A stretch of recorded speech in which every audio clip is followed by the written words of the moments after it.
Okay. അപ്പൊ നമ്മുടെ paper third സെമസ്റ്ററിലെ VAC ആണ്. വാല്യൂ ആഡഡ് കോഴ്സിന്റെ ഭാഗമായിട്ടുള്ള പേപ്പറാണ് നമുക്ക് പഠിക്കാനുള്ളത്. കോഴ്സിന്റെ പേര് എല്ലാവർക്കും അറിയുന്ന പോലെ തന്നെ ടെക്നോളജി ആൻഡ് സൊസൈറ്റി എന്നാണ്. അപ്പൊ ഇതില് നമുക്ക് വളരെ തുച്ഛം, വളരെ കുറച്ച്, വളരെ രസകരമായി തന്നെ പഠിക്കാവുന്ന, നമ്മളൊക്കെ അറിയാൻ ആഗ്രഹിക്കുന്ന നമ്മുടെ പാസ്റ്റിനെ കുറിച്ചിട്ടാണ് നമുക്ക് ഈ പേപ്പറിൽ പഠിക്കാനുള്ളത്. ടെക്നോളജിയും അതുപോലെ തന്നെ നമ്മുടെ സൊസൈറ്റിനെയും കൂടെ കണക്ട് ചെയ്ത് കൊണ്ടിട്ടാണ് നമ്മൾ ഈ പേപ്പർ ഡിസൈൻ ചെയ്തിട്ടുള്ളത്. ഓക്കെ. അപ്പൊ അതിന് മുമ്പായിട്ട് എന്താ പറയാ, എന്നെ പരിചയമില്ലാത്ത ആളുകൾക്കൊക്കെ വേണ്ടിയിട്ട് ജസ്റ്റ് എന്നെ ഒന്ന് പരിചയപ്പെടുത്തി തരാം. എന്റെ പേര് അയൂബ് എന്നാണ്. ഞാന് നിയാബ് സാറിയും അതുപോലെ തന്നെ ഇഷാ സാറൊക്കെ പരിചയമുള്ള കുട്ടികൾ ഈ ക്ലാസ്സിലുണ്ട് വിചാരിക്കുന്നു. Pristine Valley college of arts and sciences എന്ന് പറയുന്ന മോങ്ങം, മലപ്പുറം ജില്ലയിലെ മോങ്ങം എന്ന് പറയുന്ന സ്ഥലത്തെ ഒരു കോളേജ് ഉണ്ട്. ആ കോളേജിലെ ഇംഗ്ലീഷ് അധ്യാപകനാണ്. ഓക്കെ. അപ്പൊ ഇതാണ് എന്റെ ബേസിക് എന്ന് പറയുന്നത്. ഞാൻ ജസ്റ്റ് ആദ്യ ക്ലാസ്സിലെന്ന് വിചാരിച്ചിട്ടാണ് ഒന്ന് പരിചയപ്പെടുത്താന്ന് വിചാരിച്ചു. ഇനി നമ്മുടെ സിലബസിലേക്ക് ഒന്ന് വരാം. ഞാൻ ജസ്റ്റ് ഒന്ന് നമുക്ക് എന്തൊക്കെയാണ് ഇവിടെ കവർ ചെയ്യാനുള്ളത് എന്നൊന്ന് ഓടിച്ചു പോകുന്നുണ്ട്. അതിൽ നമുക്ക് നിങ്ങൾക്ക് അറിയുന്ന പോലെ തന്നെ 2 ബ്ലോക്കുകൾ, ചെറിയ പേപ്പറാണ്, 2 ബ്ലോക്കുകളാണുള്ളത്. ഒരു ബ്ലോക്ക് എന്ന് പറഞ്ഞാൽ അതൊരു മൊഡ്യൂൾ ആണ് എന്നൊക്കെ നമ്മൾ മനസ്സിലാക്കിയിട്ടുണ്ടല്ലോ. ഈ 2 ബ്ലോക്കുകളിൽ ഒന്നാമത്തെ ബ്ലോക്കിന്റെ പേര് the evolution of technology, A journey through advancements എന്നാണ്. എവല്യൂഷൻ ഓഫ് ടെക്നോളജി എന്നൊക്കെ പറയുമ്പോൾ നമ്മുടെ ഇന്ന് ഉപയോഗിക്കുന്ന ടെക്നോളജി എങ്ങനെയാണ് ഇവോൾവ് ആയി, ഏറ്റവും ആദ്യം മനുഷ്യന്റെ ആദ്യത്തെ കണ്ടുപിടുത്തം എന്താണ്, അതിനുശേഷം ഇന്ന് നമ്മൾ ഉപയോഗിക്കുന്ന ഈ ടെക്നോളജിയിലേക്ക് എത്തുന്നതിന്റെ ഒരു എവല്യൂഷൻ എങ്ങനെയാണ്, ഈ ചരിത്രപരമായി ടെക്നോളജി നമുക്കിടയിൽ വികസിച്ച് വന്നത് എന്നതിനെ കുറിച്ചിട്ടാണ് നമ്മൾ ഒന്നാമത്തെ ബ്ലോക്കിൽ പഠിക്കുന്നത്. അതിൽ തന്നെ നമുക്ക് പഠിക്കാനുള്ളത് ഒന്നാമത്തെ യൂണിറ്റ് ഹിസ്റ്ററി ഓഫ് ടെക്നോളജി എന്ന് പറയും. ടെക്നോളജിയുടെ ചരിത്രമാണ് ആദ്യം തന്നെ നമുക്ക് വിശകലനം നടത്തുന്നത്. അതില് നമ്മൾ മനുഷ്യൻ ആദ്യമായി കണ്ടെത്തിയ തീ മുതൽ അങ്ങോട്ട് സ്റ്റീം എഞ്ചിൻ വരെയുള്ള കാര്യങ്ങളൊക്കെ അതിൽ നമ്മൾ ഡിസ്കസ് ചെയ്യുന്നുണ്ട് ഒന്നാമത്തെ യൂണിറ്റിൽ. ഹിസ്റ്ററി ഓഫ് ടെക്നോളജി എന്നാണ് അതിന്റെ പേര്.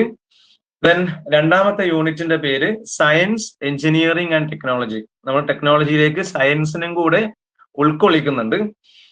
അതുപോലെ തന്നെ എഞ്ചിനീയറിംഗും ഇതൊക്കെ കൂട്ടിയിട്ട് മറ്റു മാറ്റങ്ങൾ എന്തൊക്കെയാണ് പിന്നെ ടെക്നോളജിയിലേക്ക് വന്നിട്ടുണ്ടായത്, അതിനുശേഷമുള്ള കാലഘട്ടമാണ് രണ്ടാമത്തെ യൂണിറ്റിൽ പറയുന്നത്. മൂന്നാമത്തത് importance of research and innovation for human progress. നമ്മുടെ മനുഷ്യന്മാരുടെ പുരോഗതിക്ക് വേണ്ടിയിട്ട് റിസർച്ചുകൾക്കും അതുപോലെ പുതിയ കണ്ടുപിടുത്തങ്ങൾക്കൊക്കെ എത്രത്തോളം പ്രാധാന്യമുണ്ട് എന്നതിനെ കുറിച്ചിട്ടാണ് നമ്മുടെ മൂന്നാമത്തെ യൂണിറ്റിൽ നമ്മൾ ഡിസ്കസ് ചെയ്യുന്നത്. ഇതാണ് ഒന്നാമത്തെ ബ്ലോക്ക് എന്ന് പറയുന്നത്. ബ്ലോക്ക് 1 3 യൂണിറ്റ് ആണ് ഒരു ബ്ലോക്കിലുള്ളത്. രണ്ടാമത്തത് ബ്ലോക്ക് 2 അല്ലെങ്കിൽ സെക്കൻഡ് ബ്ലോക്ക് എന്ന് പറയുന്നത് ഹ്യൂമാനിറ്റി ആൻഡ് ടെക്നോളജി എന്നാണ് അതിന് പേര് കൊടുത്തിട്ടുള്ളത്. ആ ബ്ലോക്കിൽ ഫസ്റ്റ് യൂണിറ്റിൽ sedentary settlements in early civilisation, മനുഷ്യന്മാരുടെ സെറ്റിൽമെന്റുകളാണ്. സെറ്റിൽമെന്റ് കൊണ്ട് ഉദ്ദേശിക്കുന്നത് നമ്മളൊക്കെ കൂട്ടമായി താമസിക്കുന്ന മനുഷ്യന്മാരെ കുറിച്ച് പറയാറുണ്ട്. Man is A social animal എന്നൊക്കെ പറയാറുണ്ട്. അപ്പൊ നമ്മൾ ഈ കൂട്ടമായി എങ്ങനെയാണ് സെറ്റിൽമെന്റുകളൊക്കെ ആരംഭിച്ചത്, മനുഷ്യൻ ഏത് കാലഘട്ടം മുതലാണ് കൂട്ടമായി താമസിച്ച് ഒരു സമൂഹം പോലെ ജീവിച്ചു തുടങ്ങിയത് എന്നതിനെ കുറിച്ചൊക്കെയാണ് അവിടെ പഠിക്കുന്നത്. ദെൻ യൂണിറ്റ് സെക്കൻഡിൽ science and reason for human progress. സയൻസിന്റെ പ്രാധാന്യം, അതുപോലെ റീസൺ, യുക്തിക്ക് എത്രത്തോളം പ്രാധാന്യം ഉണ്ട്, എന്ത് കേസില, ഹ്യൂമൻ പ്രോഗ്രസ്, മനുഷ്യന്റെ പ്രോഗ്രസിൽ സയൻസിനും യുക്തിക്കൊക്കെ എത്രത്തോളം പ്രാധാന്യം ഉണ്ടെന്നാണ് രണ്ടാമത്തെ യൂണിറ്റിൽ പഠിക്കുന്നത്. ദെൻ തേർഡ് യൂണിറ്റിലേക്ക് വരികയാണെങ്കിൽ knowledge fission and new world order, അതായത് ഈ അറിവിന്റെ വിസ്ഫോടനം എന്നൊക്കെ വേണമെങ്കിൽ പറയാം. അറിവിന്റെ വിസ്ഫോടനവും അതേപോലെ പുതിയ ലോകത്തിന്റെ ഓർഡർ, എങ്ങനെയാണ് ഈ ടെക്നോളജി വന്നിട്ടുള്ള പുതിയ കാലഘട്ടം എങ്ങനെയാണ് എന്ന് പറഞ്ഞാൽ മനുഷ്യന്റെ ആദ്യത്തെ കണ്ടുപിടുത്തം മുതൽ നമ്മൾ ഈ കാലഘട്ടം വരെ, ഇന്ന് ജീവിക്കുന്ന കാലഘട്ടത്തിൽ വരെ ടെക്നോളജിക്കലി എന്തെല്ലാം പുരോഗതി കൈവരിച്ചിട്ടുണ്ടെന്നും അത് സാമൂഹികമായി നമ്മളെ മനുഷ്യനിൽ എന്ത് ഇമ്പാക്റ്റ് ആണ് ഉണ്ടാക്കിയത് തുടങ്ങിയ കാര്യങ്ങളാണ് ഈ പേപ്പറിൽ ആകെ ഉടനീളം നമുക്ക് പഠിക്കാനുള്ളത്. അപ്പൊ 2 ബ്ലോക്കുകളാണ്. ഓരോ ബ്ലോക്കിൽ നമുക്ക് 3 മൊഡ്യൂൾ വീതമുണ്ട്. അങ്ങനെ മൊത്തം 3 യൂണിറ്റ് വീതമുണ്ട്. മൊത്തം നമുക്ക് 6 യൂണിറ്റുകളാണ് ഈ പറയുന്ന പേപ്പറിൽ ആകെ പഠിക്കാനുള്ളത്. ചെറിയ പേപ്പറാണ്, പഠിക്കാനും നല്ല എളുപ്പമാണ്. ഞാൻ മനസ്സിലാക്കുന്നത് ക്ലാസ് കേട്ട ആൾക്കാർക്ക് തന്നെ ഒരു പരിധി വരെ ആ കേട്ട അറിവ് വെച്ചിട്ട് കൃത്യമായിട്ട് നമുക്ക് എന്താ പറയാ പരീക്ഷ എഴുതാൻ സാധിക്കുന്ന ഒരു രീതിയിലെ പേപ്പറാണ്.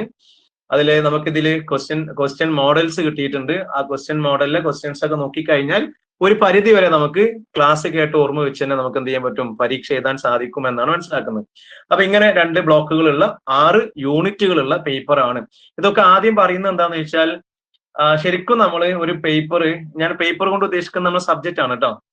ഈ പേപ്പർ പഠിക്കുന്ന സമയത്ത് നിർബന്ധമായിട്ടും അത് പഠിപ്പിക്കുന്ന ആളാവട്ടെ പഠിക്കുന്ന കുട്ടിയാവട്ടെ മൊത്തം സിലബസ് എന്താണെന്ന് വിശദമായിട്ട് അറിയൽ നിർബന്ധമാണ്. സിലബസ് അറിഞ്ഞതിന് ശേഷം മാത്രമേ ശരിക്കും നമ്മൾ ഓരോ പിന്നെ ചാപ്റ്ററിലേക്കും കടക്കാൻ പാടുള്ളൂ. ഇതാണ് നമ്മളതിന്റെ ഒരു രീതി. അങ്ങനെ അറിയുമ്പോൾ മാത്രമാണ് നമുക്ക് എന്തെല്ലാം കിട്ടി, ഇനി എന്തെല്ലാം കിട്ടാനുണ്ട് എന്നതിനെ കുറിച്ചൊക്കെ ഒരു ധാരണ നമുക്ക് ഉണ്ടാവുള്ളൂ. അതുകൊണ്ടാണ് സിലബസിൽ ആദ്യം ഒന്ന് ഡിസ്കസ് ചെയ്യാന്ന് വിചാരിച്ച്. ഇനി മറ്റൊരു കാര്യം, നമ്മുടെ ക്വസ്റ്റ്യൻ പാറ്റേണും കൂടെ ഒന്ന് പരിചയപ്പെടുത്തി തരാം. അതായത് പരീക്ഷയ്ക്ക് നമുക്ക് എങ്ങനെയൊക്കെയാണ് ക്വസ്റ്റ്യൻസ് വരിക. കാര്യം നമ്മൾ ഓരോ കാര്യം നോട്ട് ചെയ്തുന്ന സമയത്തും അതുപോലെ പരീക്ഷയ്ക്ക് വേണ്ടി പ്രിപ്പയർ ചെയ്യുന്ന സമയത്തും ക്വസ്റ്റ്യൻ എങ്ങനെയൊക്കെ ആയിരിക്കും വരിക എന്ന് മനസ്സിലാക്കിയിട്ട് വേണം പഠിക്കാൻ. ചിലപ്പോൾ നമ്മൾ കുറേ കാര്യങ്ങൾ പഠിച്ചു വെച്ചിട്ടുണ്ടാവും, പക്ഷെ നമ്മൾ പഠിച്ചതൊന്നും പരീക്ഷയ്ക്ക് ചോദിക്കാൻ സാധ്യതയില്ല, അല്ലെങ്കിൽ ചോദിച്ചിട്ടുണ്ടാവില്ല, അല്ലെങ്കിൽ നമ്മൾ പഠിച്ച രീതിയിലായിരിക്കണം എന്നില്ല പരീക്ഷയ്ക്ക് ചോദിക്കേണ്ടത്. അപ്പം ഓൾറെഡി യൂണിവേഴ്സിറ്റി നമുക്ക് വേണ്ടിയിട്ട് ക്വസ്റ്റ്യൻ പേപ്പറിന്റെ പാറ്റേൺ ഒക്കെ ഡിസൈൻ ചെയ്ത് നമ്മൾ ടെക്സ്റ്റ് ബുക്കിന്റെ കൂടെ തന്നെ തന്നിട്ടുണ്ട്. അപ്പൊ അതിൽ നിന്ന് എടുത്ത ഈ ഒരു ക്വസ്റ്റ്യൻ പേപ്പറിന്റെ ഒരു പാറ്റേൺ ആണ് ഞാൻ കാണിച്ചു തരുന്നത്. നമുക്ക് പരീക്ഷ ഉണ്ടാവാം, 1 മണിക്കൂറാണ് പരീക്ഷ ഉണ്ടാവാം. ഈ 1 മണിക്കൂറിൽ എഴുതി തീർക്കാവുന്നതേ ഉള്ളൂ. ഓക്കെ, അതിൽ നോക്കൂ, മാക്സിമം മാർക്ക് എന്ന് പറയുന്നത് നമുക്ക് ഈ പരീക്ഷാ പേപ്പറിൽ മാക്സിമം മാർക്ക് കിട്ടാൻ പോകുന്നത് 23 മാർക്കാണ്. ഓക്കെ, 23 മാർക്കിനാണ് നമ്മൾ 1 മണിക്കൂർ പരീക്ഷ എഴുതേണ്ടത്. അതിൽ നമുക്ക് 3 സെക്ഷൻസ് ആയിട്ട് പരീക്ഷാ പേപ്പറിൽ കാണാൻ പറ്റും. Section A, section B, section C. അതിൽ സെക്ഷൻ എ എന്ന് പറയുന്നത് അവിടെ പ്രത്യേകം മനസ്സിലാക്കുക, ഒബ്ജക്റ്റീവ് ടൈപ്പ് ക്വസ്റ്റ്യൻസ് എന്നാണ്. ഒബ്ജക്റ്റീവ് ടൈപ്പ് എന്ന് പറയുമ്പോൾ നമുക്ക് 1 വേർഡിലാണ് ഇതിന് ആൻസർ കൊടുക്കേണ്ടത്. അവിടെ താഴെ എഴുതിയിട്ടുണ്ട്, answer any 5 of the following each question carries 1 mark. താഴെ മൊത്തം 8 ക്വസ്റ്റ്യൻസ് ഉണ്ട്. അതിൽ നമുക്ക് 5 ക്വസ്റ്റ്യൻസ് എഴുതിയാൽ മതി. ബാക്കി നമുക്ക് 3 എണ്ണം എന്ത് ചെയ്യാം, സ്കിപ്പ് ചെയ്യാം. നമുക്ക് അറിയുന്ന 5 ക്വസ്റ്റ്യൻസ് മാത്രം എഴുതാം. പ്രത്യേകം ഓർക്കുക, 1 വേർഡ് ആണ്. ഈ വേണമെങ്കിൽ ഒരു സെന്റൻസ് ഒക്കെ നമ്മളെ തൃപ്തിക്ക് വേണമെങ്കിൽ എഴുതി വെക്കാം, വേണമെങ്കിൽ എഴുതി വെക്കാം എന്ന് മാത്രമേ ഉള്ളൂ. അപ്പൊ 5 മാർക്കിനാണ് ആദ്യത്തെ സെക്ഷൻ എന്ന് പറയുന്നത്. അങ്ങനത്തെ 8 ക്വസ്റ്റ്യൻസ് ഉണ്ടായിരിക്കും. ആ 8 ക്വസ്റ്റ്യൻസും അതിൽ നിന്ന് നമ്മൾ 5 ക്വസ്റ്റ്യൻസ് എഴുതി കഴിഞ്ഞാൽ നമുക്ക് ഈ സെക്ഷൻ അവസാനിച്ചു. പിന്നെ രണ്ടാമത്തെ സെക്ഷൻ ബി എന്ന് പറയുന്ന സെക്ഷനിലേക്ക് വരാം. സെക്ഷൻ ബിയിലേക്ക് വരാം. സെക്ഷൻ ബി എന്ന് പറയുന്നത് അവിടെ തന്നെ നമുക്ക് ഓരോ ഹിന്റ് തന്നിട്ടുണ്ട്. സെക്ഷൻ ബിയിൽ നമ്മൾ എന്താ ചെയ്യേണ്ടതെന്ന് വളരെ കൃത്യമായി പറഞ്ഞിട്ടുണ്ട്. Very short answer. ഞാനിത് ഇങ്ങനെ പറയാൻ കാരണം എന്താണെന്നറിയോ, നമ്മൾ ഈ പഠിപ്പിക്കുന്ന സമയത്ത് പരീക്ഷ കഴിഞ്ഞിട്ട് കുട്ടികൾ വന്നിട്ട് നമ്മൾ ചോദിക്കും എക്സാം എങ്ങനെ ഉണ്ടായിരുന്നു ചോദിക്കും. അപ്പൊ കുട്ടികൾ വന്നിട്ട് പറയും, സാർ എക്സാം നല്ല എളുപ്പമുണ്ടായിരുന്നു, പക്ഷേ സമയം ഉണ്ടായിട്ടില്ല. ഇത് ഏറ്റവും വലിയൊരു പരാതിയാണ്. ഇതൊക്കെ നമ്മൾ സാധാരണ ഒരു കുട്ടിക്ക് ക്ലാസ് എടുക്കുന്ന സമയത്ത് ഏറ്റവും ആദ്യം ആ പേപ്പർ തുടങ്ങുന്നതിന് മുമ്പ് കുട്ടിയെ സിലബസ് പരിചയപ്പെടുത്തി കൊടുക്കാറുണ്ട്, ക്വസ്റ്റ്യൻ പാറ്റേൺ പരിചയപ്പെടുത്തി കൊടുക്കാറുണ്ട്. ഇതൊക്കെ പരീക്ഷ സമയത്ത് നോക്കിയാൽ പോരെയെന്ന് മാത്രം വിചാരിക്കരുത്. കാര്യം ഇതൊക്കെ അറിഞ്ഞിട്ട് വേണം നമ്മൾ പ്രിപ്പറേഷൻ ഒക്കെ നടത്താൻ. അപ്പൊ രണ്ടാമത്തെ സെക്കൻഡ് സെക്ഷൻ എന്ന് പറയുന്നത് വെരി ഷോർട്ട് ആൻസർ ആണ്. വെരി ഷോർട്ട് ആൻസർ എന്ന് പറയുമ്പോൾ നിങ്ങൾക്ക് ഒരു സെന്റൻസിൽ മാക്സിമം 2 സെന്റൻസിൽ ആൻസർ ചെയ്യേണ്ട ക്വസ്റ്റ്യൻസ് ആണ് ഈ പറയുന്ന വെരി ഷോർട്ട് ആൻസേഴ്സ് എന്ന് പറയുന്നത്. നോക്കൂ, answer any 4 of the following each question carries 2 marks. താഴെ തന്നിരിക്കുന്നതിൽ ഏതെങ്കിലും എന്താ പറയാ 4 എണ്ണം, ഈ പറയപ്പെടുന്ന 4 എണ്ണത്തിൽ എന്താ പറയാ 4 ക്വസ്റ്റ്യൻസിന്റെ ആൻസർ ചെയ്യാം. ഓരോ ക്വസ്റ്റ്യനും നമുക്ക് കിട്ടുന്നത് 2 മാർക്ക് വീതമാണ്. എന്ന് പറഞ്ഞു കഴിഞ്ഞാൽ നമുക്ക് എത്ര എണ്ണത്തിൽ നിന്നാണ് 4 ക്വസ്റ്റ്യൻസിന് ആൻസർ ചെയ്യേണ്ടതെന്ന് വെച്ചാൽ മൊത്തം നമുക്ക് 6 ക്വസ്റ്റ്യൻസ് ഉണ്ടായിരിക്കാം. 6 ക്വസ്റ്റ്യൻസ് എന്ന് എന്താ പറയാ 4 എണ്ണാണ് നമ്മൾ എഴുതേണ്ടത്. അപ്പൊ 4 × 2 8 മാർക്കിനാണ് ബി, അതായത് സെക്ഷൻ ബി നമുക്ക് പരീക്ഷയ്ക്ക് ചോദിക്കാം. അപ്പൊ ഈ കാര്യം ഓർക്കുക. അപ്പൊ ഇവിടെ നമുക്ക് കൂടുതൽ എഴുതാനില്ല എന്ന് മനസ്സിലാക്കുക. അപ്പൊ ആദ്യം പിന്നെ മൾട്ടിപ്പിൾ ചോയ്സ് പോലെ ഷോർട്ട് ആൻസർ അല്ലെങ്കിൽ എന്താ പറയാ ഒബ്ജക്റ്റീവ് ടൈപ്പ് ക്വസ്റ്റ്യൻ ആയിരുന്നു. രണ്ടാമത് നമുക്ക് ചോദിക്കുന്നത് വെരി ഷോർട്ട് ആൻസേഴ്സ് ആണ്. അവിടെ വെരി ഷോർട്ട് ആൻസർ എന്ന് പ്രത്യേകം പറയുന്നുണ്ട്. കൂടുതലൊന്നും എഴുതി വെക്കരുത്. ചിലപ്പോൾ നമുക്ക് നന്നായി അറിയുന്ന ക്വസ്റ്റ്യൻ ആയിരിക്കും, പക്ഷെ നമ്മൾ അവിടെ ഒരു അര പേജ് ഒക്കെ എഴുതി വെച്ച് കഴിഞ്ഞാൽ ഉണ്ടാവുന്ന പ്രയാസം ബാക്കിയുള്ളത് എഴുതാൻ നമുക്ക് സമയം ഉണ്ടാവില്ല എന്നുള്ളത് ആ കാര്യം പ്രത്യേകം ഓർക്കുക. ദെൻ സെക്ഷൻ ബി, ഇത് നേരത്തെ പറഞ്ഞ സെക്ഷൻ ബിയുടെ തന്നെ ഇവിടെ 3ഉം ഈ 3 മൊത്തം 6 ക്വസ്റ്റ്യൻസ് ആണ്. അതിൽ നമ്മൾ 4 എണ്ണം എഴുതണം. ഓക്കെ, ഇത് നമുക്ക് മൂന്നാമത്തെ സെക്ഷൻ ആണ്. സെക്ഷൻ സെക്ഷൻ സിയിലേക്ക് വരാം. സെക്ഷൻ സി എന്ന് പറയുന്നത് ഷോർട്ട് ആൻസേഴ്സ് ആണ്. ഷോർട്ട് ആൻസർ എന്ന് പ്രത്യേകം മെൻഷൻ ചെയ്യുന്നുണ്ട്. ഷോർട്ട് ആൻസർ എന്ന് പറഞ്ഞാൽ ഞാൻ പറയേണ്ട ആവശ്യമില്ലല്ലോ. നമുക്ക് ഈ 5 മാർക്കാണ്. Answer any 2 of the following each question carries 5 marks. ഒരു ക്വസ്റ്റ്യൻ നമുക്ക് 5 മാർക്കാണ്, അതിന് ആൻസർ ചെയ്താൽ 5 മാർക്കാണ് കിട്ടുന്നത്. താഴെ 3 ക്വസ്റ്റ്യൻസ് ഉണ്ട്, 3ൽ 2 എഴുതണം. അങ്ങനെ 10 മാർക്കാണ് ഇവിടെ നമുക്ക് കൊടുത്തിട്ടുണ്ടാവാം. അപ്പൊ അങ്ങനെ മൊത്തം ഞാൻ നേരത്തെ സൂചിപ്പിച്ച പോലെ തന്നെ 23 മാർക്കിലാണ് നമുക്ക് പരീക്ഷ ചോദിക്കുക. ഈ 5 മാർക്ക് നമുക്ക് സാധാരണ നമ്മളൊക്കെ 5 മാർക്ക് എഴുതാൻ വേണ്ടിയിട്ട് 1 സൈഡ് എഴുതണം എന്നാണ് പറയാറുള്ളത് കുട്ടികളോട്. ഒരു 1 സൈഡ് മാത്രം എഴുതി തീർക്കാം. ഇതും നമ്മൾ കൂടുതൽ വിശദീകരിച്ച് എഴുതാൻ നിന്നാൽ ബാക്കിയുള്ളതൊക്കെ നമ്മളെ എഴുത്തിനെ ബാധിക്കും. അല്ലെങ്കിൽ ഈ എഴുതുന്നത് തന്നെ 2ാമത്തെ ക്വസ്റ്റ്യൻ എഴുതി തീർക്കാൻ നമുക്ക് സമയം ഉണ്ടാവില്ല. അപ്പൊ ഇത്രയാണ് നമ്മൾ ക്വസ്റ്റ്യൻ പാറ്റേൺ എന്ന് പറയുന്നത്. ഓക്കെ, 3 സെക്ഷൻസ് ഉള്ള ക്വസ്റ്റ്യൻസ് ആണ് പരീക്ഷയ്ക്ക് ഉണ്ടാവുക. ഈ കാര്യം നമ്മുടെ മനസ്സിലുണ്ടായിരിക്കണം. ഓക്കെ, നിർബന്ധമായിട്ട് മനസ്സിലുണ്ടായിരിക്കണം.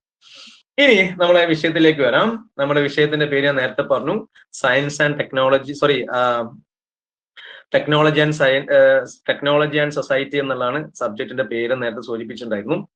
അപ്പൊ അതിലേക്ക് കടക്കുന്നതിന് മുമ്പ്, ടെക്നോളജി ആൻഡ് സൊസൈറ്റി എന്നൊക്കെ പറയുന്നതിന് മുമ്പ് നമ്മൾ ചെറിയൊരു കാര്യം എക്സ്ട്രാ മനസ്സിലാക്കേണ്ടതുണ്ട്. ഓക്കെ, എക്സ്ട്രാ മനസ്സിലാക്കുക എന്ന് പറഞ്ഞാൽ നമ്മൾ സ്ഥിരമായി ഉപയോഗിക്കുന്ന ഒരു വാക്കാണ് ടെക്നോളജിയും സയൻസും, അല്ലെ? സയൻസ് ആൻഡ് ടെക്നോളജി എന്നാണ് നമ്മൾ സാധാരണ എല്ലാ സ്ഥലങ്ങളിലും പറഞ്ഞു കേൾക്കാറുള്ളത്. നമ്മളെ സംബന്ധിച്ച് പലർക്കും എന്താണ് സയൻസും ടെക്നോളജിയും തമ്മിലുള്ള ഡിഫറൻസ് എന്ന് ചിലപ്പോൾ പലർക്കും അറിയണം എന്നില്ല. അപ്പൊ അവർക്ക് വേണ്ടിയിട്ട് ചെറിയ ഈ സയൻസും ടെക്നോളജിയും തമ്മിലുള്ള ഒരു ചെറിയ വ്യത്യാസം എന്താണെന്നൊന്നും ആദ്യം പറഞ്ഞുതരാം. ആദ്യം നമ്മൾ ടെക്നോളജി എന്താണെന്ന് അറിയണം, സയൻസ് എന്താണെന്ന് അറിയണം. അതിനുശേഷമാണ് നമ്മൾ ടെക്നോളജി ആൻഡ് സൊസൈറ്റി എന്ന് പറയുന്ന ഭാഗത്തേക്ക് കടക്കാൻ പോകുന്നത്. Difference between science and technology. ടെക്നോളജിയും സയൻസും തമ്മിൽ ചെറിയ വ്യത്യാസങ്ങളാണുള്ളത്. ഓക്കെ, എന്താണ് സയൻസ് എന്ന് പറയുന്നത്? Science is about understanding the world. നമ്മുടെ ലോകത്തെ മനസ്സിലാക്കാൻ വേണ്ടി ഉപയോഗിക്കുന്ന ഒരു എന്താ പറയാ മീഡിയമാണ് സയൻസ് എന്ന് പറയുന്നത്. എന്ന് പറഞ്ഞു കഴിഞ്ഞാൽ നമുക്ക് കുറെ ചോദ്യങ്ങൾ ഉണ്ടായിരിക്കും, അല്ലെ? കുറെ ചോദ്യങ്ങൾ എന്ന് പറയുമ്പം it ask questions like why does this happen? ഇപ്പൊ ഒരു കാര്യം സംഭവിച്ചാൽ നമ്മുടെ മനസ്സിൽ ഒരു സംശയം ഉണ്ടാവും, എന്തുകൊണ്ടാണ് ഇപ്പൊ ഇങ്ങനെ സംഭവിച്ചത്? ഫോർ എക്സാമ്പിൾ, നമ്മൾ മഴ എന്തുകൊണ്ട് പെയ്യുന്നു എന്ന് നമ്മൾ മനസ്സിലാക്കിയിട്ടുണ്ട്. ഇത് മനസ്സിലാക്കിയത് പണ്ടെങ്ങാണ്ട് ആരോ മഴ പെയ്യുന്ന സമയത്ത് എന്തുകൊണ്ടാണ് ആകാശത്ത് നിന്ന് മഴ ഇതുപോലെ വെള്ളം വരുന്നത് എന്ന് ചിന്തിച്ചൊരാള് മനസ്സിലാക്കി അല്ലെങ്കിൽ കണ്ടെത്തിയതാണ് എന്ത്, മഴ പെയ്യാനുള്ള കാരണങ്ങൾ എന്നതൊക്കെയാണ്. മാത്രമല്ല, അല്ലെങ്കിൽ ഹൗ ഡസ് ഇറ്റ് വർക്ക്? ഒരു കാര്യം എങ്ങനെയാണ് വർക്ക് ചെയ്യുന്നത്? നമ്മുടെ പ്രപഞ്ചം, ഈ പ്രപഞ്ചത്തിലെ ഗ്രഹങ്ങൾ, ഈ പറയുന്ന സൂര്യാസ്തമയം, സൂര്യോദയം, ഈ ചന്ദ്രൻ വന്നു പോകുന്നത്, നക്ഷത്രങ്ങൾ, ഇതൊക്കെ എങ്ങനെ വർക്ക് ചെയ്യുന്നു? എന്താ ഇതിലൊക്കെയുള്ള പ്രതിഭാസങ്ങൾ? ഇത്തരം കാര്യങ്ങളെ കുറിച്ച് മനസ്സിലാക്കലാണ് ഈ പറയുന്ന സയൻസ് എന്ന് പറയുന്നത്. സയൻസ് എന്ന് പറയുന്നത് ശരിക്കും ഒരു മനസ്സിലാക്കലാണ്. കുറെ ചോദ്യങ്ങൾക്കുള്ള ഉത്തരം കണ്ടെത്തലാണ് science. It is based on observation. സയൻസിന്റെ ഏറ്റവും പ്രധാനപ്പെട്ട ഒരു ബേസ് എന്ന് പറയുന്നത് ഒബ്സർവേഷൻ ആണ്, നിരീക്ഷണമാണ്, നമുക്കറിയാം. ദെൻ എക്സ്പെരിമെന്റ്സ്, മറ്റൊരു സയൻസിന്റെ ബേസ് എന്ന് പറയുന്നത് പരീക്ഷണങ്ങളാണ്. Then third one is theories. ഈ പറയുന്ന സയൻസിന്റെ മറ്റൊരു ബേസ് ആണ് തിയറീസ്. ഒരുപാട് സയന്റിസ്റ്റുകൾ നമുക്കറിയാം, ഐൻസ്റ്റീൻ ആവട്ടെ, ഈ പറയുന്ന ഏത് സയന്റിസ്റ്റുകൾ എടുക്കുകയാണെങ്കിലും അവരുടെയൊക്കെ കുറെ തിയറീസ് നമുക്ക് അറിയാം, അല്ലെങ്കിൽ നമ്മൾ കേട്ടിട്ടുണ്ട്. അപ്പൊ സയൻസ് എന്ന് പറയുന്ന പ്യൂർലി ഈ പറയുന്ന ഒബ്സർവേഷൻ, നമ്മൾ നിരീക്ഷിക്കുക, നമുക്ക് അറിയാത്തൊരു കാര്യത്തെ നമ്മൾ നിരീക്ഷിച്ച് എക്സ്പെരിമെന്റ് നടത്തി അതിൽ തിയറീസ് ഉണ്ടാക്കുന്ന ഒരു പ്രോസസ്സാണ് സയൻസ് എന്ന് പറയുന്നത്. എക്സാമ്പിൾ, ഞാൻ എക്സാമ്പിൾ കൊടുത്തിട്ടുണ്ട്. എന്താ എക്സാമ്പിൾ? Studying gravity. ഒരാൾ ഗ്രാവിറ്റിയെ കുറിച്ച് പഠിക്കുക. ആ ഗ്രാവിറ്റിയെ കുറിച്ച് പഠിക്കുന്നത് ഒരു തരം കണ്ടെത്തലാണ്, എക്സ്പെരിമെന്റ് ആണെന്ന് വേണമെങ്കിൽ പറയാം, അല്ലെങ്കിൽ ഒരു മനസ്സിലാക്കലാന്ന് പറയാം. ദെൻ ഇലക്ട്രിസിറ്റി, കറണ്ടിനെ കുറിച്ച് പഠിക്കുക.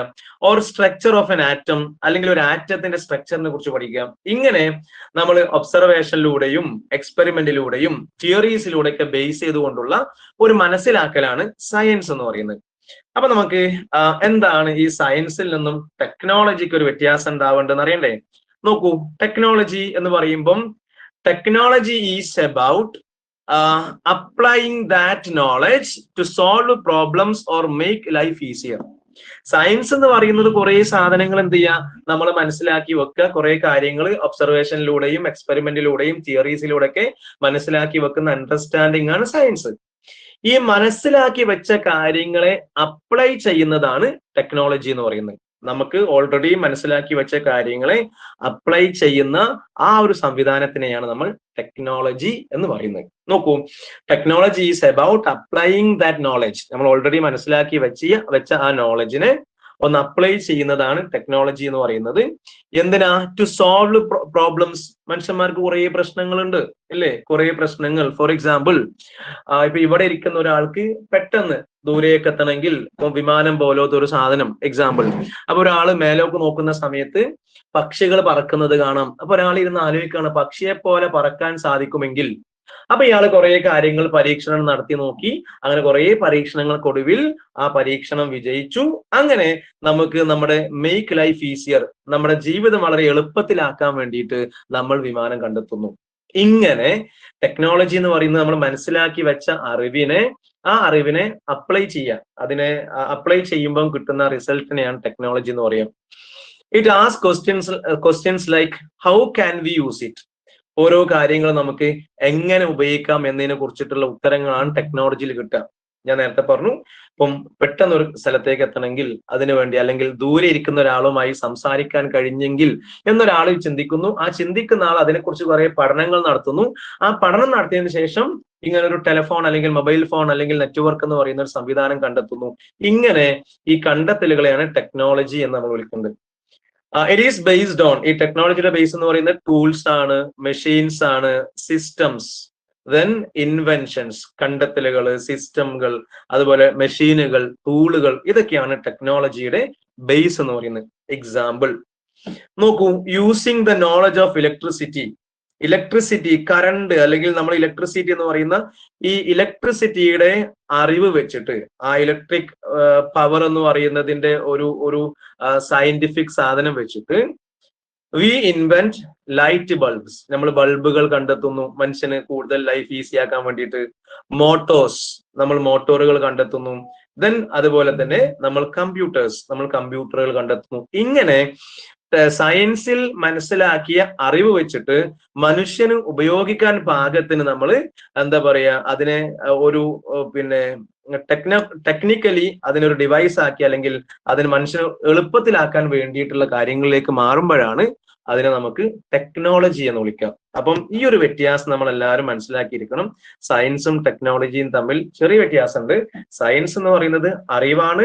അതേസമയം ആ അറിവിനെ മനുഷ്യന് ഉപകാരപ്രദമാവുന്ന രീതിയിൽ ഉപയോഗിക്കുമ്പോഴാണ് അതെന്തായിട്ട് മാറുക, ടെക്നോളജി ആയിട്ട് മാറുക. നോക്കൂ, ഒന്ന് രണ്ട് ചെറിയ വ്യത്യാസങ്ങളും കൂടെ. സയൻസിന്റെ പേർപ്പസ് എന്താന്ന് ജസ്റ്റ് പറയാം. എന്താ സയൻസ് കൊണ്ട് ഉദ്ദേശിക്കുന്നത്? സയൻസ് എന്ന് പറയുന്നത് ടു ഗെയിൻ നോളജ് ആണ്, അറിവ് നേടാൻ വേണ്ടിയിട്ടാണ് അല്ലെ. അറിയാത്ത കാര്യങ്ങളെ കുറിച്ച് അറിയാൻ വേണ്ടിയിട്ട് അല്ലെ മനുഷ്യന്മാര് ഇപ്പം സയൻസ് ഇത്ര അഡ്വാൻസ്ഡ് ആണ് എന്നൊക്കെ പറയുന്നതിന്റെ അർത്ഥം എന്താ?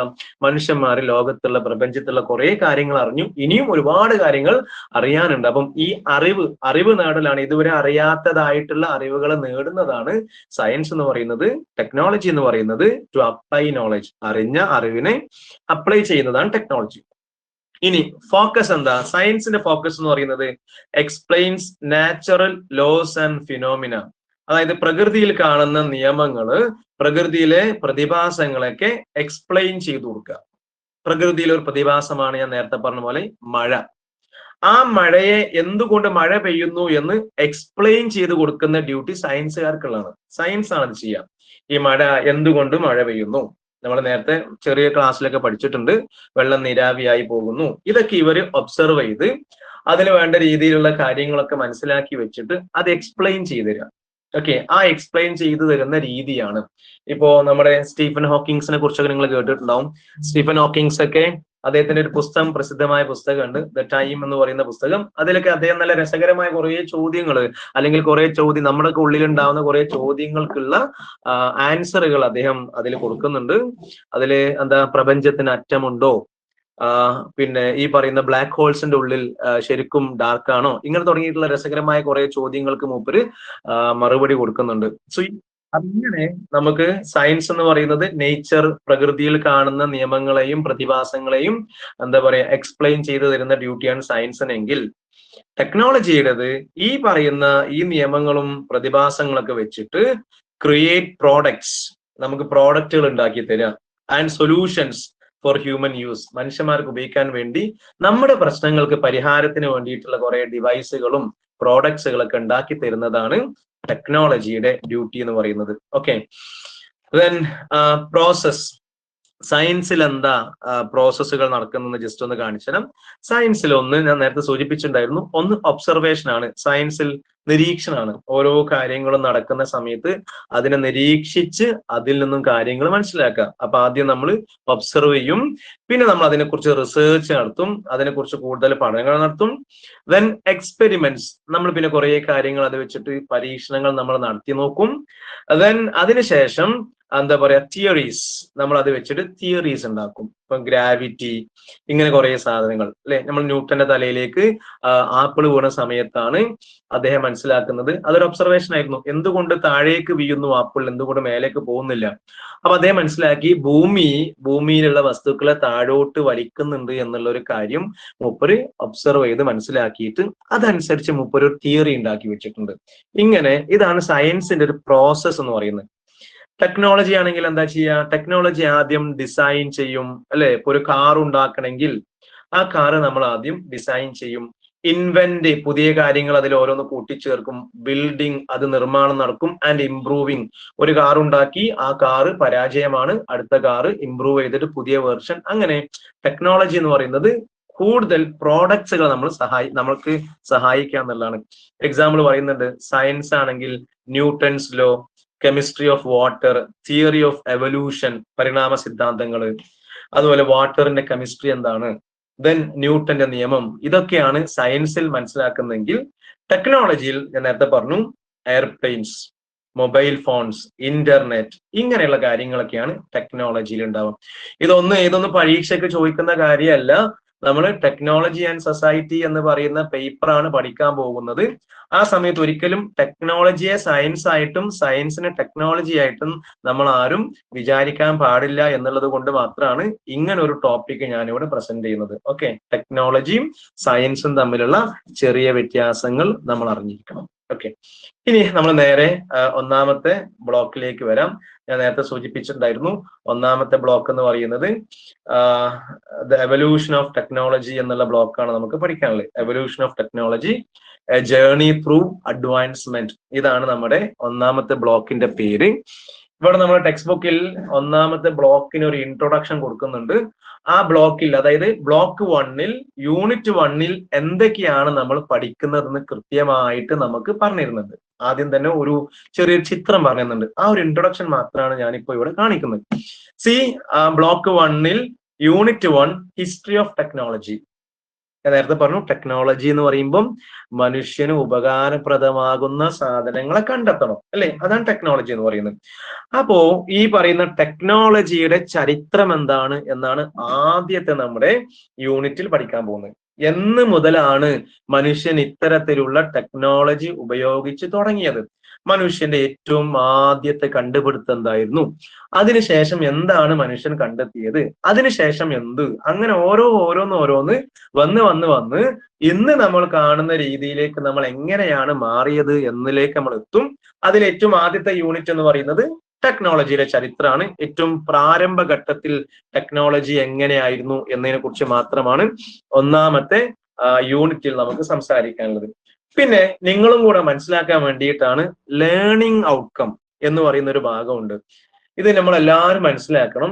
ലേണിംഗ് ഔട്ട്കം കൊണ്ട് ഉദ്ദേശിക്കുന്നത് ഈ യൂണിറ്റ് പഠിച്ചു കഴിഞ്ഞാൽ, ഒന്നാമത്തെ യൂണിറ്റ് നമ്മൾ പഠിച്ചു കഴിഞ്ഞാൽ എന്തൊക്കെ കാര്യങ്ങളാണ് നമുക്ക് കിട്ടുന്നത് എന്നാണ് ലേണിംഗ് ഔട്ട്കം. എല്ലാ യൂണിറ്റുകൾക്കും ഒരു ലേണിംഗ് ഔട്ട്കം ഉണ്ടായിരിക്കും. ആ ലേണിംഗ് ഔട്ട്കമും കൂടെ നമ്മളൊക്കെ മനസ്സിലാക്കി വെക്കുക. ആ ലേണിംഗ് ഔട്ട്കം മനസ്സിലാക്കിയിട്ട് അതിനനുസരിച്ച് വേണം നമ്മൾ കാര്യങ്ങളൊക്കെ പഠിക്കാൻ. നോക്കിയേ, 3 ഔട്ട്കം ആണ് നമുക്ക് ഈ പാഠം പഠിച്ചു കഴിയുമ്പോഴേക്ക്, ഈ യൂണിറ്റ് പഠിച്ചു കഴിയുമ്പോഴേക്ക് നമ്മൾ 3 കാര്യങ്ങൾ അറിഞ്ഞിരിക്കണം. ഒന്നാമത്തത്, examine the history of technology. നമ്മള് ടെക്നോളജിയുടെ ചരിത്രത്തെ ഒന്ന് എക്സാമിൻ ചെയ്യാൻ, നമുക്ക് ഒരു പരിശോധിക്കാൻ നമുക്ക് സാധിക്കണം. ഒന്ന്, 2, explain the early technological advancement.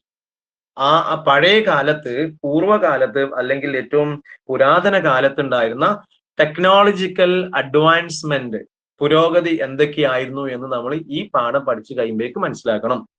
3, discuss technological advancement in the 5 industrial revolutions. നമുക്ക് 5 വ്യവസായ വിപ്ലവങ്ങളെ കുറിച്ച് ഇവിടെ പരാമർശിക്കുന്നുണ്ട്. ഈ 5 വ്യവസായ വിപ്ലവങ്ങളിലും ടെക്നോളജിക്കലി എന്തൊക്കെ പുരോഗതികളാണ്, ഒരു ഇൻഡസ്ട്രിയൽ റവല്യൂഷൻ കഴിയുമ്പം അടുത്തതിലേക്ക് വരുമ്പം എന്തൊക്കെ മാറ്റങ്ങൾ ഉണ്ടായി, ഈ 3 കാര്യങ്ങളും ഈ പാഠം പഠിച്ചു കഴിയുമ്പോഴേക്ക് എല്ലാവരും മനസ്സിലാക്കിയിരിക്കണം. ഇതും പ്രത്യേകം ഓർമ്മിക്കാണ്. ഇങ്ങനെ എല്ലാ യൂണിറ്റുകളുടെയും തുടക്കത്തിൽ തന്നെ നമുക്ക് എന്തുണ്ട്, ഇതുപോലെ ലേണിംഗ് ഔട്ട്കംസ് ഉണ്ടായിരിക്കും. ആ ലേണിംഗ് ഔട്ട്കമും കൂടെ മനസ്സിലാക്കിയിട്ട് വേണം നമ്മൾ ഓരോ യൂണിറ്റും പഠിക്കാൻ. ഇത് ടീച്ചേഴ്സിന് മാത്രമുള്ളതല്ല, പഠിക്കുന്ന കുട്ടികൾക്കും ഈ കാര്യം ബാധകമാണ്. ഈ കാര്യം പ്രത്യേകം മനസ്സിലാക്കുക. ഈ ലേണിംഗ് ഔട്ട്കം നിങ്ങൾക്ക് കിട്ടിയോ എന്നുള്ള കാര്യം നിങ്ങളും കൂടെ ഒന്ന് ആലോചിച്ച് നോക്കേണ്ടതാണ്. ഓക്കെ, ഇനി മറ്റൊരു പ്രധാനപ്പെട്ട കാര്യം, ഈ യൂണിറ്റിൽ നമുക്ക് ഈ പഠിക്കാൻ പോകുന്ന യൂണിറ്റിൽ എന്തൊക്കെയാണ് നമ്മൾ കാര്യമായി കേൾക്കാൻ പോകുന്ന 4 വാക്ക്, കീവേഡ്സ്. ഈ യൂണിറ്റിൽ നമ്മൾ പഠിക്കുന്ന പ്രധാനപ്പെട്ട 4 വാക്കുകളാണ്. 1, ഫയർ. ഈ ഫയറിനെ കുറിച്ചാണ് നമുക്ക് ആദ്യം പഠിക്കാനുള്ളത്. മനുഷ്യന്റെ ടെക്നോളജിയുടെ ചരിത്രത്തിലെ ഏറ്റവും ആദ്യത്തെ കണ്ടുപിടുത്തമാണ് തീ. ഇന്നത്തെ കാലത്ത് തീ എന്നൊക്കെ പറയുമ്പോൾ നമ്മൾ ആലോചിച്ച് നോക്കും, ശരിക്കും എന്ത് തീയൊക്കെ ഒരു കണ്ടുപിടുത്തമാണോ എന്നൊക്കെ ചിന്തിച്ചു പോകും. അപ്പൊ അത്തരത്തിൽ ആദ്യ കാലഘട്ടത്തിൽ എങ്ങനെയാണ് തീ കണ്ടെത്തിയത്. പിന്നെ നമ്മൾ മനസ്സിലാക്കേണ്ട മറ്റൊരു കീവേഡാണ് വീൽ, അതായത് ഈ ചക്രം എന്നൊക്കെ വേണമെങ്കിൽ പറയാം. അതേപോലെ അതിനുശേഷം നമ്മൾ മനസ്സിലാക്കേണ്ട മറ്റൊരു ടേമാണ് മെറ്റൽ സ്റ്റോൺ. ഓക്കെ, മെറ്റൽ സ്റ്റോണുകൾ. പിന്നെ നമ്മൾ മനസ്സിലാക്കേണ്ട മറ്റൊരു ടേമാണ് ഇൻഡസ്ട്രിയൽ റവല്യൂഷൻ. ഇതിങ്ങനെ കീ ടേമായി കൊടുക്കാൻ ഞാൻ പ്രത്യേകം ഇങ്ങനെ ഉദ്ദേശിച്ചത്, ഈ ചാപ്റ്ററിൽ നമ്മൾ കേൾക്കാൻ പോകുന്ന വാക്കുകളും നമ്മൾ ഈ യൂണിറ്റിൽ ഓർത്തിരിക്കേണ്ട 4 പ്രധാനപ്പെട്ട വാക്കാണ്. ഫയർ എന്ന് കേട്ടാൽ, നമ്മൾ പരീക്ഷയ്ക്ക് എവിടെയെങ്കിലും ഫയർ എന്ന് കേട്ടാൽ ആദ്യം മനസ്സിലാക്കേണ്ടത് ഇറ്റ് ഈസ് ഫ്രം യൂണിറ്റ് 1, ഒന്നാമത്തെ യൂണിറ്റ് എന്നാണ് മനസ്സിലാക്കുക. വീലാണെങ്കിലും അതുപോലെ മെറ്റൽ സ്റ്റോൺ ആണെങ്കിലും ഇൻഡസ്ട്രിയൽ റവല്യൂഷൻ ആണെങ്കിലും ഇതൊക്കെ നമ്മുടെ ഒന്നാമത്തെ യൂണിറ്റിലാണ് ഡിസ്കസ് ചെയ്യുന്നത് എന്ന് പ്രത്യേകം നിങ്ങൾ എല്ലാവരും ഓർക്കുക. അതിനു വേണ്ടിയിട്ടാണ് ഈ കീവേഡ്സ് എന്ന് പറയുന്ന രീതിയിൽ എങ്ങനെ കൊടുത്തിട്ടുള്ളത്. ഈ കീവേഡ്സ് എന്ന രീതിയിൽ നിങ്ങളുടെ ടെക്സ്റ്റ് ബുക്കിലും എന്താക്കിയിട്ടുണ്ട്, ഇതുപോലെ കൃത്യമായിട്ട് കീവേഡുകളായി കൊടുത്തിട്ടുണ്ട്. ഓക്കെ, ഇനി നമ്മൾ ഓരോ ഈ പറയുന്ന ഒന്നാമത്തെ യൂണിറ്റിലെ എല്ലാ കാര്യങ്ങളെയും ഒന്ന് ജസ്റ്റ് ബ്രീഫ് ആക്കിയിട്ട്, ഇത് നോട്ടാക്കി എഴുതണം എന്ന് നിർബന്ധമില്ല, കാരണം ഇത് ഡീറ്റെയിൽ ആയി തന്നെ നമുക്ക് പഠിക്കുന്നുണ്ട്. നിങ്ങളുടെ യൂണിറ്റിന്റെ ഏറ്റവും ആദ്യത്തിൽ ഇൻട്രൊഡക്ഷൻ എന്ന് പറയുന്ന ഭാഗത്ത് ഈ യൂണിറ്റിന്റെ ഒരു ആകത്തുക വളരെ ബ്രീഫായി കൊടുത്തിട്ടുണ്ട്. ആ ബ്രീഫായ കാര്യങ്ങൾ ജസ്റ്റ് ഒന്ന് ഓടിച്ചു പോകാന്ന് വിചാരിച്ചു. A journey through technology through history. ചരിത്രത്തിലൂടെ നമ്മൾ ടെക്നോളജി എന്ന് പറയുന്ന ഈ വലിയ ലോകത്തേക്ക് കടക്കാൻ പോവാണ്. നമ്മൾ ചരിത്രത്തിലൂടെയാണ് ഇങ്ങനെ ഓരോ സ്റ്റെപ്പ് ബൈ സ്റ്റെപ്പ് ആയിട്ട് കടന്നു വരികയാണ്. അപ്പൊ ആ ചരിത്രം പരിശോധിക്കുമ്പോൾ നമുക്ക് കാണാൻ പറ്റും, from fire to the industrial revolution. തീ മുതൽ മനുഷ്യന്റെ ഏറ്റവും ആദ്യത്തെ ടെക്നോളജിക്കൽ ഇൻവെൻഷൻ ആയ തീ മുതൽ ഇൻഡസ്ട്രിയൽ റവല്യൂഷൻ വരെയാണ് നമുക്ക് ഈ യൂണിറ്റിൽ ആകെ തുകയായി ജസ്റ്റ് നോക്കാനുള്ളത്. അതിൽ ഏറ്റവും ആദ്യത്തത് നമുക്കറിയാം, ഇൻട്രൊഡക്ഷൻ ഞാൻ ഈ പറയുന്നില്ല, ഏറ്റവും ആദ്യത്തെ നിങ്ങൾക്കറിയാം ഫയർ ആണ്. മനുഷ്യൻ ഏറ്റവും ആദ്യമായി കണ്ടെത്തിയത് തീയാണ്. അപ്പം തീ എന്ന് പറയുമ്പോൾ തന്നെ നമ്മൾ മനസ്സിലേക്ക് വരേണ്ടത് ഇറ്റ് ഈസ് ഫ്രം യൂണിറ്റ് 1, ഒന്നാമത്തെ യൂണിറ്റിൽ നിന്നാണ് തീ എന്ന് പറയുന്ന ഈ പോയിന്റ് നമുക്ക് പരീക്ഷയ്ക്ക് എഴുതാണ്ടാവാം. തീയെ കുറിച്ചിട്ട് ഇതൊക്കെ ടെക്സ്റ്റ് ബുക്കിൽ കൊടുത്ത ഇൻട്രൊഡക്ഷൻ ഭാഗത്തുള്ള ചെറിയ ഭാഗങ്ങളാണ്. The first major technical leap, അതായത് ഏറ്റവും ആദ്യത്തെ പ്രധാനപ്പെട്ട ടെക്നോളജിക്കൽ ലീപ്പ് എന്ന് പറഞ്ഞാൽ കുതിച്ചുചാട്ടം എന്നൊക്കെ വേണമെങ്കിൽ പറയാം. മനുഷ്യ ചരിത്രത്തിൽ തന്നെ, ടെക്നോളജിയുടെ ചരിത്രത്തിൽ തന്നെ ഏറ്റവും ആദ്യത്തെ കുതിച്ചുചാട്ടമായിരുന്നു എന്ത്, ഈ ഇൻവെൻഷൻ ഓഫ് ഫയർ എന്ന് പറയുന്നത്, തീയുടെ കണ്ടുപിടുത്തം എന്ന് പറയുന്നത്. ഇതാണ് ആദ്യമായിട്ട് മനുഷ്യന്റെ ചരിത്രത്തിലെ ഏറ്റവും ആദ്യത്തെ കണ്ടുപിടുത്തം എന്ന് പറയുന്നത്. നോക്കി, ഫയറിന് കുറെ പ്രത്യേകത ഉണ്ട്. ആദിമ കാലഘട്ടത്തിൽ മനുഷ്യൻ തീ കണ്ടെത്തിയത്, അതുമായി ബന്ധപ്പെട്ട കാര്യങ്ങൾ വിശദമായി തന്നെ നമുക്ക് ചിലപ്പോൾ 5 മാർക്കിന് ചോദിക്കാം, 2 മാർക്കിന് ചോദിക്കാം, ചിലപ്പം 1 വേർഡ് ആയും ചോദിക്കാം. അപ്പൊ അതിന് വേണ്ട ഡീറ്റെയിൽസ് ഒക്കെ ശേഷം ക്ലാസ്സിലേക്ക് വരുമ്പോൾ, അതായത് നമ്മൾ ചാപ്റ്ററിലേക്ക് വരുമ്പോൾ ആ സമയത്ത് നമ്മൾ പഠിക്കുന്നുണ്ട്. അതിൽ ആദ്യം മനസ്സിലാക്കാൻ കുറച്ച് പോയിന്റ്സ് മാത്രം പറയുകയാണ്. Fire was humanity's earliest big discovery. നമ്മുടെ മനുഷ്യരുടെ ഏർലിയസ്റ്റ്, ഏറ്റവും ആദ്യത്തെ ബിഗ് ഡിസ്കവറി, ഏറ്റവും വലിയ കണ്ടെത്തലാണ് തീ എന്ന് പറയുന്നത്. എന്തുകൊണ്ട്? ആദിമ കാലഘട്ടത്തിൽ നമ്മളൊക്കെ ഇന്ന് തീ എന്താണെന്ന് ഓൾറെഡി അറിഞ്ഞവരാണ്. ഇതൊന്നും അറിയാത്തൊരു കാലഘട്ടത്തെ കുറിച്ച് വേണം നമ്മൾ ചിന്തിക്കാൻ. ഇതൊന്നും അറിയാത്തൊരു കാലഘട്ടത്തിൽ, തീ എന്താണെന്ന് പോലും അറിയാതിരിക്കുന്ന കാലം, it gave warmth during cold nights.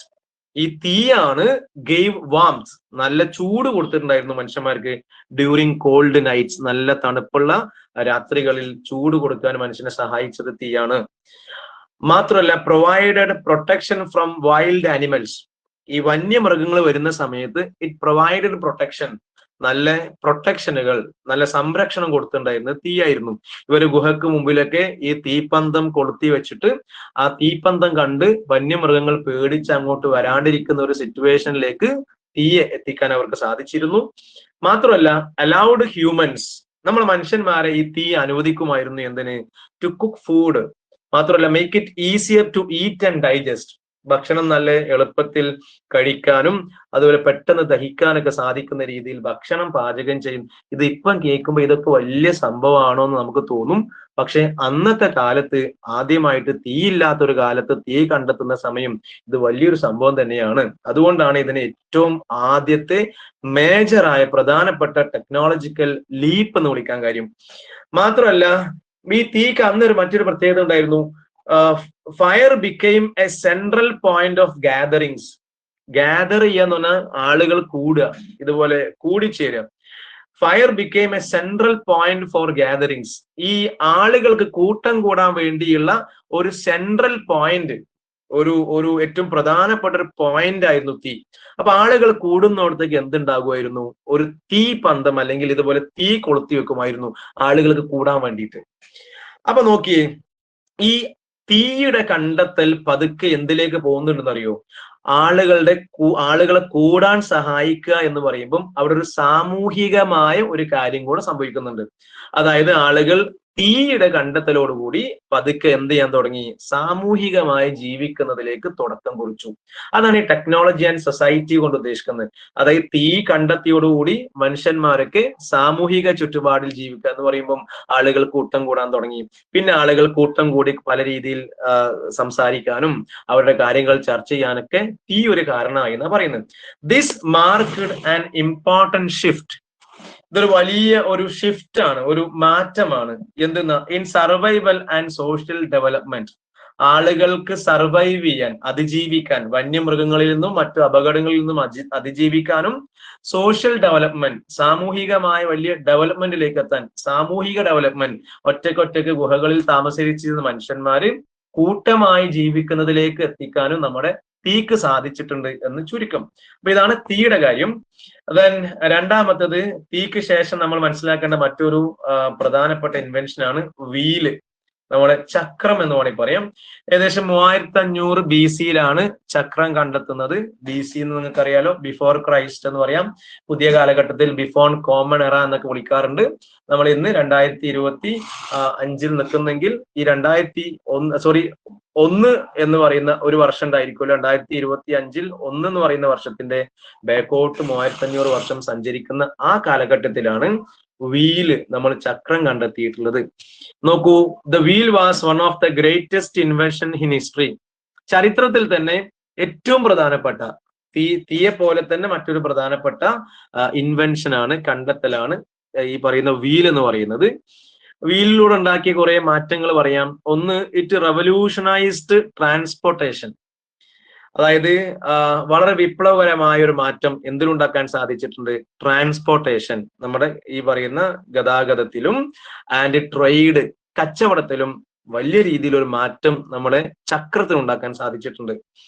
കാരണം എന്താണെന്നറിയോ? ബിഫോർ ദ വീൽ, ഈ പറയുന്ന ചക്രം കണ്ടെത്തുന്നതിന്റെ മുമ്പ് people carried goods all on their backs or dragged dum. ആളുകൾ ഈ പറയുന്ന ഗുഡ്സ് ചരക്കുകള് എന്താ ചെയ്തിട്ടുണ്ടായിരുന്നു, ഒന്ന് ക്യാരി ചെയ്യുക, ചുമന്നു കൊണ്ടിറക്കുമായിരുന്നു. ഓൺ ദെയർ ബാക്സ്, എവിടെയാ, സ്വന്തം പുറത്ത് ചരക്കുകൾ ചുമന്ന് നടക്കുമായിരുന്നു. ഓർ അല്ലെങ്കിൽ ഡ്രാഗ്ഡ് ദം, ഡ്രാഗ് ചെയ്യാന്ന് പറഞ്ഞാൽ ആ ചരക്കുകളെ വലിച്ചു കൊണ്ടുപോവുക, അതും അല്ലെങ്കിൽ സ്വന്തം ചുമലിൽ വെച്ചിട്ട് പുറത്ത് വെച്ചിട്ട് തലയിൽ വെച്ചിട്ട് കാൽനടയായിട്ട് കൊണ്ടുപോവുക. ഇതാണ് മനുഷ്യന്മാരുടെ ആദ്യത്തെ രീതി. ആ ഒരു രീതിക്ക് ഏറ്റവും വലിയ വിപ്ലവകരമായ ഒരു മാറ്റം ഉണ്ടാക്കുന്നത് ഈ ചക്രത്തിന്റെ കണ്ടുപിടുത്തത്തോടു കൂടിയാണ്. ചക്രത്തിന്റെ കണ്ടുപിടുത്തത്തെ കുറിച്ച് വിശദമായിട്ട് നമുക്ക് പഠിക്കാനുണ്ട്, അതിലേക്ക് നമ്മൾ വരും. പിന്നെ മാത്രമല്ല, വിത്ത് ദ വീൽ, ഈ ചക്രം വന്നോടുകൂടി goods and people could be moved effortlessly and faster. ചരക്കുകൾക്കും പീപ്പിൾ, ആളുകൾക്കും കുഡ് ബി മൂവ്ഡ്, ചലിക്കാൻ സാധിച്ചു. എങ്ങനെയാ? എഫേർട്ട്ലെസ്ലി, പ്രത്യേകിച്ച് എഫേർട്ട് എടുക്കാണ്ട്, ആൻഡ് ഫാസ്റ്റർ, ഒന്നുകൂടെ വേഗത്തിൽ ആളുകൾക്കൊക്കെ ചലിക്കാൻ സാധിച്ചു. അപ്പം ഒന്ന് നോക്കിയേ, തീന് ശേഷം നമ്മൾ ചക്രം കണ്ടെത്തി. ചക്രം എന്ന് പറയുന്നത് it made possible the easy transport, വളരെ എളുപ്പത്തിൽ ട്രാൻസ്പോർട്ട് ചെയ്യാൻ സാധിച്ചു നമുക്ക്. എന്തൊക്കെയാ ട്രാൻസ്പോർട്ട് ചെയ്യുക? നമ്മൾ ഫുഡ് ട്രാൻസ്പോർട്ട് ചെയ്യും, ബിൽഡിംഗ് മെറ്റീരിയൽസ്, പീപ്പിൾ, ആളുകൾക്കും നിർമ്മാണ സാധനങ്ങൾക്കൊക്കെ ഈ പറയുന്ന പിന്നെ ട്രാൻസ്പോർട്ടേഷൻ വളരെ എളുപ്പത്തിലാക്കി കൊടുത്തു. അപ്പൊ നമ്മൾ ഡെവലപ്മെന്റ് നിങ്ങൾ ആലോചിക്കണേ, ഈ തീ കഴിഞ്ഞു ചക്രത്തിലേക്ക് എത്തിയപ്പോൾ ഉണ്ടായ മാറ്റം, തീ കഴിഞ്ഞ് ചക്രത്തിലേക്ക് എത്തുമ്പോഴുണ്ടായ മാറ്റം, this help in growth of cities. പതുക്കെ പതുക്കെ ഗുഹകളിലും മറ്റും താമസിച്ചിരുന്ന ആളുകൾ പതിയെ ചക്രവും മറ്റും കണ്ടെത്തിയതിനു ശേഷം പതിയെ ചില സിറ്റികളൊക്കെ, ചെറിയ നഗരങ്ങളൊക്കെ ഉണ്ടായി വരാൻ തുടങ്ങി. And development of trade networks, ആളുകൾക്കിടയിൽ, വ്യത്യസ്ത ദിശകളിലുള്ള ആളുകൾക്കിടയിൽ ട്രേഡ് നെറ്റ്വർക്കുകൾ, ഈ പറയുന്ന കച്ചവട ശൃംഖലകൾ പതുക്കെ വളരാൻ തുടങ്ങി. അപ്പൊ അവിടെയും ഒരു സാമൂഹികമായ ഒരു മാറ്റം സംഭവിക്കുന്നുണ്ട്. മാത്രമല്ല, A simple invention with profound consequences for society, സമൂഹത്തിന് വേണ്ടിയിട്ട് ഏറ്റവും വളരെ സിമ്പിൾ ആയ ഒരു കണ്ടുപിടുത്താണ്, പക്ഷെ അത് വലിയ രീതിയിൽ പ്രത്യാഘാതമാണ് സമൂഹത്തിൽ ഉണ്ടാക്കിയത്. നേരത്തെ പറഞ്ഞു, ഒറ്റക്ക് താമസിച്ച മനുഷ്യന്മാർക്ക് കൂട്ടമായിരിക്കാൻ വേണ്ടി തീ സഹായിച്ചെങ്കിൽ ആളുകൾക്ക് ഒരു സ്ഥലത്ത് നിന്ന് മറ്റൊരു സ്ഥലത്തേക്ക് ഇതുപോലെ സഞ്ചരിക്കാനും, അതുപോലെ പതിയെ സിറ്റികൾ വളർന്നു വരാനൊക്കെ അന്നത്തെ കാലത്ത് ആളുകളെ ചക്രം സഹായിച്ചു എന്നാണ് പറയുന്നത്. ഓക്കെ, നമ്മുടെ സമയം ഏകദേശം ആയിട്ടുണ്ട്. തൽക്കാലം ഈ ഒരു ലൈവ് ഞാൻ അവസാനിപ്പിക്കുകയാണ്. കാര്യം പലർക്കും എന്തുണ്ട്, നമ്മുടെ എന്താ പറയാ, ഇതിലേക്ക് അടുത്ത ക്ലാസ്സിലേക്ക്, അടുത്ത സെഷനിലേക്ക് പോകാനുണ്ടെന്നാണ് മനസ്സിലാക്കുന്നത്. അതിനു മുമ്പ്